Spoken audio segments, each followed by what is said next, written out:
평범하거나 특별하거나 이름표와 물음표 사이 꼭 만나고 싶었습니다. 사람이 뉴스다. 네, 12.12 군사 반란에 맞서다 숨진 김오랑 중령을 기리는 추모제가 오늘 오전 그의 고향인 김해에서 엄수가 됐습니다. 그 현장에 함께한 민홍철 더불어민주당 의원을 만나보도록 하겠습니다. 의원님 오랜만입니다. 안녕하십니까? 예, 반갑습니다. 민홍철입니다. 네, 김오랑 중령의 추모제 오늘도 참석을 하신 거잖아요. 네. 예, 계속 관심을 두고 계셨는데 아무래도 이제 영화 서울의 봄이 흥행을 하면서 그전 추모제와 이번 추모제는 뭔가 좀 분위기가 달랐을 것 같거든요. 네. 어땠습니까? 예년에 비해서 많은 분들이 마을 주민들도 많이 오셨고 또 언론인들도 많이 오셔서 관심이 높았습니다. 아마 예. 서울의 봄의 영향을 받은 거 아닌가 생각되는데 그러나 여전히 마을 주민들과 또 김해 인물 연구에 예. 주관으로 하다 보니까 정부가 관심이 아직은 갖고 있지 않는 추모제다 보니까 예. 상당히 아주 마음이 작지만 슬픈 추도식이었다. 예. 저는 그렇게 생각이 됩니다. 더 궁금한 것은 사실 또 유족의 말이 아닐까 싶은데 네. 그 조카분이 함께하지 않았습니까? 네. 그럼 어떻게 말씀하시던가요? 이번에는 상당히 그동안에 일반 관심이 없다가 사실 관심이 이제 좀 덜했거든요. 저도 사실은 잘 몰랐습니다. 네. 예. 그래서 이번에 서울의 봄 영화에서 크게 이제 국민적 관심으로 이제 올라오면서 예. 그 유가족분, 그 조카분도 이제 정말 그 이제 사실은 작은 아버지더라고요. 그래서 그분의 이제 김오랑 중령의 명예가 제대로 평가를 받고 회복이 되는 그런 계기가 예. 되었으면 하면 좋겠다. 그런 말씀을 하셨습니다. 예. 영화 서울의 봄을 보신 분들은 이제 정혜인 배우가 맡았던 역 오진호 역으로 기억을 하는데 아마 고 김중령을 기억을 하시고 또 새롭게 아신 분들도 많겠습니다만 그럼에도 영화를 안 본 분도 계시고 보셔도 또 모르는 분이 있을지 모르겠습니다만 모르는 분들을 위해서 김오랑 중령이 어떤 인물이었는지 좀 간단하게 소개를 부탁드리겠습니다. 사실 고 김오랑 중령께서는 이제 김해 활천동에서 태어나셨고요. 예. 그 김해 농업고등학교를 사실 수석으로 졸업하셨어요. 그 기수에서. 예. 그리고 이제 일단 그 부산대학교 공과대학을 입학하셨다가 워낙 가난하게 이제 집에 가난하다 보니까 육군사관학교를 갔죠. 6425기로. 거기 가서 이제 우수한 장교로 인간을 해서 육군대학도 수석을 졸업했고요.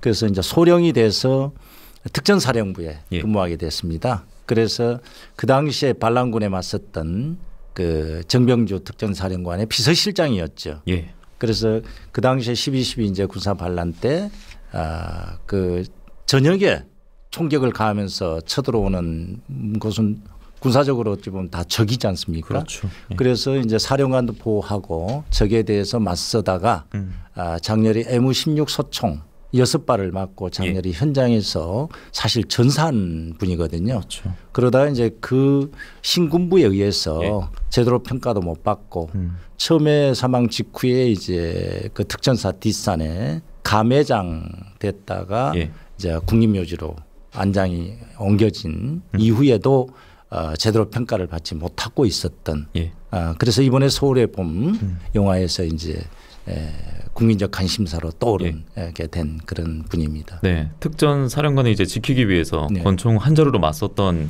당시에는 이제 김오랑 소령이었습니다. 네, 그렇습니다. 예, 소령이었고 이후에 이제 중령으로 불리게 됐고 10년 전 2013년입니다. 김오랑 중령 무공훈장 추서 또 추모비 건립을 의원님께서 추진하신 바가 있고 통과가 됐는데 지금까지의 결과를 보면 이제 무공훈장이 아니라 보국훈장 추서 그리고 추모비 설립 논의 같은 경우에는 지금까지도 진척이 없는 상황 아니겠습니까? 어떤 이유들이 있었길래 10여 년간 이렇게 변화가 없었던 겁니까? 사실 그 추모비 건립과 무공훈장 추서 수여 그 결의안은 그 전에도 있었습니다. 17대 국회에서 이제 안영근 전 의원이 발의를 했는데 폐기됐고요. 18대는 이제 김해 지역 출신인 김정권 전 의원께서 이제 발의했다 또 폐기됐고 그리고 제가 이제 19대 들어가서 또 고향 선배고 그래서 다시 발의를 하게 됐죠.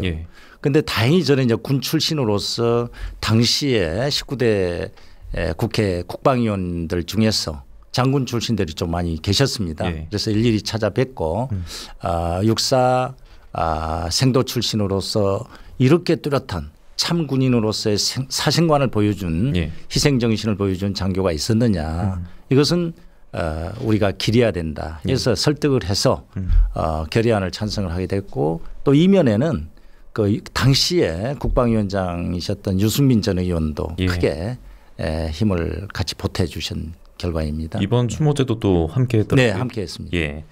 아니, 그런데 이제 민주당을 뭐 지지하지 않는 쪽이나 그리고 뭐 이에 대해서 좀 뭐 꼬인 생각을 가지신 분들은 그렇게 말할 수도 있을 것 같아요. 아니 문재인 정부 때 그러면 좀 어떻게 하지? 왜 못했냐 이렇게 따진다면은 어떻게 말씀해 주시겠어요? 아 근데 사실 예. 이제 무공훈장 주소를 이렇게 이제 수여를 그 결의안에는 들어가 있는데 수정이 돼가지고 보국훈장으로 바뀌었습니다. 예. 아 그리고 이제 그 내용에는 육군사관학교 교정에 기념물을 세워야 된다, 건립해야 된다는 예. 그것도 정부가 당시에 반대를 했고요. 예. 그러다가 이제 계속적으로 요구는 했지만 국가 예산을 반영해서 그러면은 모교에라도 예. 동상이나 흉상을 좀 건립을 해달라 했는데도 반대를 했죠. 그런데 그 이면에는 아마 하나회라는 신군부가 또 육사 동창회도 구성이 돼 있거든요. 예. 그래서 그 이면에 아마 그 군 선배들이 예. 어떤 입김적인 작용을 하지 않았나. 그래서 사실은 예. 무훈장 추서라든지 또 흉상이나 동상을 건립하지 못하게 되는 과정이 있었습니다. 예. 그러나 다행스러운 것은 작년 11월 달에 이제 군사망사고 진상규명위원회에서 예. 다시 순직해서 사망 이제 전사로 바꿨더라고요. 다시 이제 바꿨습니다. 예. 그 변경이 됐죠. 이거는 좀 어떻게 의미를 봐야 되는 거예요? 순직에서 전사로 바뀌었다는 거는? 그래서 이제 당시 그 12.12 군사 반란으로 대법원에서 역사적인 단죄가 됐고 법적으로도 단죄가 됐기 때문에 적에 대한 국기문란의 반란군에 대한 대항을 하다가 예. 전시 상황이었다. 이래서 그거는 전사로 이제 규정이 된 것입니다. 적과의 전쟁에서 이제 사망하게 된 것이다. 그렇죠. 예. 그래서 우리나라 최고의 작전 부대인 특전사령부를 저녁에 총격전을 가지고 공격하는 세력은 당연히 적으로 간주해야 안 되겠습니까? 예. 그래서 그 상황에서 사망을 한 것은 이건 전사다. 예. 이렇게 지금 판정이 됐고 앞으로 이제 보국훈장을 무공훈장으로 이제 변경을 해야 될 그런 과제가 남아 있고요. 그다음에 이제 흉상이나 동상을 육군사관학교 교정에 세워서 육사 생도들로 하여금 참 군인으로서의 표상으로 그 귀감이 될 수 있는 일이 남아 있다고 할 것입니다. 네, 추모비 건립까지 이제 앞으로도 과제가 남아 있는 것인데 그래서 오늘 국방부 정례 브리핑이 주목을 받았거든요. 고 김호랑 중령 그리고 영화 보시면 또 새롭게 접한 분들이 많으실 텐데 육군 본부 벙커를 지키다가 반란군에 의해서 전사했던 또 한 명 인물이 있습니다. 정선엽 병장이라고 있는데 이 두 분에 대한 명예회복 추진 여부 질문이 기자로부터 나왔거든요. 근데 국방부는 기존의 입장을 좀 되풀이한 이런 식의 보도가 나왔습니다. 이에 대해서 좀 안타까움이 더하셨을 것 같습니다. 의원님. 그렇습니다. 여전히 군의 시각은 물론 이제 성공한 쿠데타도 처벌받고 또 대법원에서도 법률적으로도 반란으로 이제 판결이 나왔습니다. 판결이 나왔고요. 국방부도 이 대목은 존중한다 했고요. 희생됐기 때문에 전사로 봐줘야 되는데 그거는 좀 아쉬움이 있고 이번에 이제 영화를 서울의 봄의 영화에 관심을 가지고 국민적 관심을 좀 보여주시면 이제 아마 국방부 그 견해도 좀 바뀌지 않을까 그렇게 생각을 하고 저희들도 노력을 하겠습니다. 그 홍범도 장군 흉상 이전 논란이 있지 않습니까? 그때 감정을 떠올려 본다면 이 서울의 봄이 그래도 좀 새로운 힘을 나게 해줬을 것 같네요. 의원님에게도. 그렇습니다. 그래서 언론에서도 좀 관심을 가져주셔야 되고요. 국민적 관심 이게 좀 필요하다고 할 것입니다. 네, 특히나 오늘 이제 그날 이후 44년이 흐른 12월 12일이고요. 실제로 그 9시간이라고 하는데 저녁 7시부터 거의 뭐 이맘때부터 이제 시작이 됐던 거예요. 새벽 4시까지 이어진 그 일이라고 하는데 영화도 서울의 봄이 흥행을 하면서 오늘 또 민홍철 의원까지 모시게 됐습니다. 고 김호랑 중령 비롯해서 아무래도 온전한 명예회복을 기다리는 다수 인물들이 여전할 것이고 그 인물들의 가족들, 유족들 생각해 보면은 참 그 더 안타까움의 연속이지 않았습니까? 그 뒷이야기들. 그래서 우리 사회가 이제 또 정치가 앞으로 좀 어떤 과제를 가지고 있는지 이에 대한 짤막한 말씀 부탁을 드리겠습니다. 항상 보면은 일제 강점기에 대해서 독립군 저항을 했던 분들도 어렵게 고난을 당하셨고 예. 이번에 12.12 군사 반란에 맞섰던 장군들이라든지 병사들도 상당히 어려운 비극적인 이런 상황이 있어서 참 아이러니한 그런 역사인데요. 정치권에서 이런 부분을 좀 이렇게 잘 정리를 해서 명쾌하게 정의로운 군인에 대해서는 합당한 예우와 예. 귀감이 될 수 있는 그런 제도를 좀 여야 힘을 합쳐서 풀어갈 수 있어야 된다. 저는 그렇게 생각하고 그렇게 또 될 것으로 믿습니다. 예, 알겠습니다. 앞으로 또 힘써 주셔야겠고요. 네. 7분 정도 남았는데 아무래도 모시기가 쉽지만은 않으니까 네. 총선 관련 질문도 좀 예. 드리겠습니다. 예. 현 지역구에서 이제 4선 도전을 공식 발표를 하셨습니다. 예. 4선 특히 경남에서 4선 민주당 의원으로서 참 놀랍다는 평가를 많이 받을 것 같습니다. 예. 그럼에도 어떤 이유가 있는지도 궁금하거든요. 저는 그렇습니다. 원래 정치를 꿈꾸지는 않았지만 이 정치권에 들어와서 이제 예. 김해시 발전이나 나라 발전 또 시민들의 행복을 위해서 초심을 갖고 또 진정성 있게 시민들에게 다가가려고 노력을 했고요. 예. 지금도 뭐 변함이 없습니다. 그래서 그런 마음을 갖고 이제 더 큰 김해 발전이나 또 국민들의 삶을 한번 생각을 해보겠다는 마음으로 여전히 초심 그대로 예. 한 걸음 또 한 걸음 이렇게 시민들께 다가가려고 하고 예. 그렇게 되면은 시민들께서도 평가를 해 주시리라 예. 그렇게 믿고 있습니다. 4선이 되면은 제가 잘 몰라서 그러는데 뭐 개인적으로 뭐 더 큰 역할을 받을 수 있는 뭐 그런 기회가 생기는 겁니까? 3선과 4선의 차이도 궁금하거든요. 예, 뭐 사실은 뭐 3선이나 4선이나 같은 국민의 대표로서는 더 같은 역할을 할 수 있겠습니다만 저는 개인적으로는 이제는 국회의 개혁이나 또 이제 국회직이나 또 당에서의 중요한 직책을 맡으면서 우리가 국민으로부터 신뢰를 못 받고 있는 정치를 새롭게 바꿀 수 있는 어떤 기회를 경륜으로서 경험으로서 또 얻지 않을까 그런 생각을 해서 만약에 이제 선택을 받게 되면 국회 개혁을 좀 한번 국회 개혁 정치적인 이런 생각을 좀 갖고 있습니다. 예. 오늘 그 총선 예비 후보 등록 시작됐더라고요. 네네. 그러면 하셨습니까? 아직 저희들은 안 했습니다. 아직 그 정기국회는 이제 지난주로 끝났습니다만은 지금 이제 임시국회가 또 1월 10일까지 또 개회가 돼 있고 국가 예산안이 아직 이제 20일 날 아마 처리가 될 겁니다만은 그리고 이제 법안들도 처리할 법안들이 많이 남아 있습니다. 민생 법안 지금 상당히 민생이 어렵기 때문에 여러 가지 소상공인 분들이나 또 영세 상인 이런 분들 그리고 일반 서민 여러분들께서도 많이 이제 경제적으로 어려운 시기에 있기 때문에 그런 민생 법안을 다 처리하고 또 사실 저희들은 한 그 국회가 끝난 다음에 뭐 한번 생각을 할 수 있도록 그렇게 하겠습니다. 제가 바로 여쭤봤던 이유가 그 언론 보도를 보면은 김해 갑을은 물론 이제 경남의 의석수 이런 변화는 없는데 선거구 경계 조정이 뭐 아직 안 됐다 이런 얘기가 있어서 제가 여쭤봤거든요. 지금 어떻게 되고 있는 거예요?